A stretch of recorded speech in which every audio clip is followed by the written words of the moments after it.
Donald Trump has decided on his favorite passage from the Bible. Let's listen. Is there a favorite Bible verse or Bible story that has informed your thinking or your character through life, sir?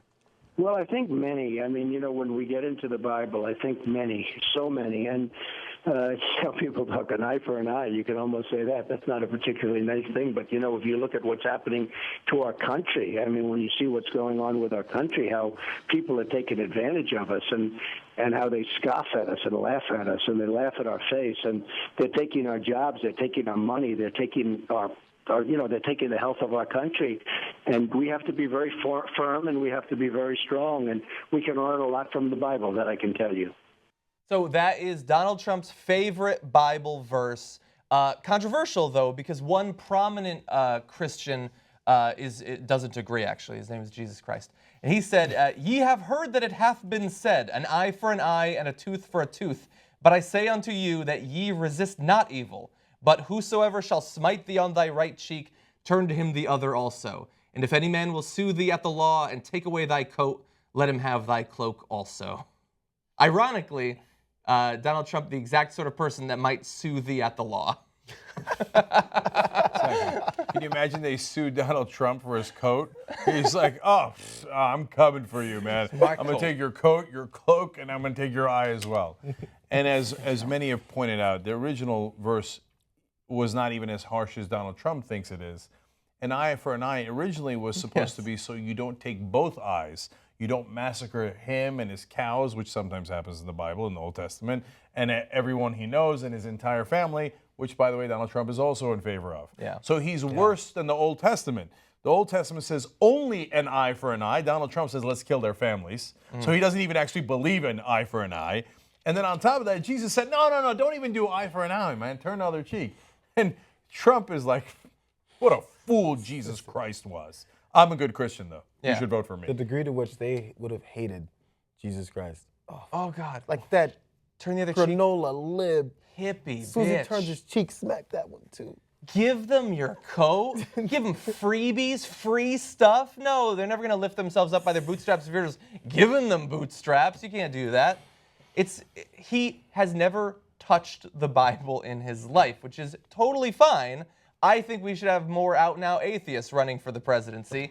But to pretend that you have, I don't believe that you need the Bible or any religion to have the healthiest moral code and system of values that the world has ever seen. And I think there are a lot of examples of that throughout history. The problem with him is that he says he follows this book that's supposed to be the blueprint for perfect morality. He doesn't even know what it says, and he gets it wrong. And so he's in favor of torture. He's in favor of murdering innocents, just killing civilians on a massive scale while hiding behind a book that we have a good feeling at this point he probably despises. And while he hasn't fooled all Republicans, in a lot of very evangelical areas, they still prefer Ted Cruz, he has fooled millions of them. The biggest problem with Jesus is that he was a part of the entitlement culture and he wants ISIS to kill you. But by the way, that's not that far off in terms of how they would portray the real Jesus Christ, if he existed. Jesus of Nazareth, a Middle Eastern refugee, right? Yeah. Coming in here, and all he wants is, he wants what? He wants all the rich to give all their money to the poor? He makes Bernie Sanders look like a capitalist. Yeah. But that's literally what Jesus said, right? And that's literally who he was. He was a refugee. And what did they do to him? They tortured him, and then they gave him the death penalty. Yeah. They crucified him. All the things that Donald Trump is now an advocate of. And what is Donald Trump, by the way? He's a money changer in the temple. Yeah. The first guy that Jesus Christ would have thrown out.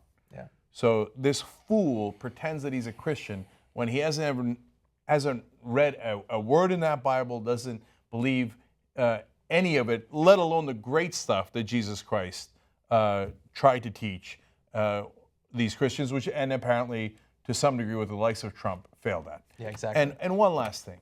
God, you fool. You've been asked about this 1,000 times. You're going to get asked another 1,000 times because you're claiming to be the best Christian.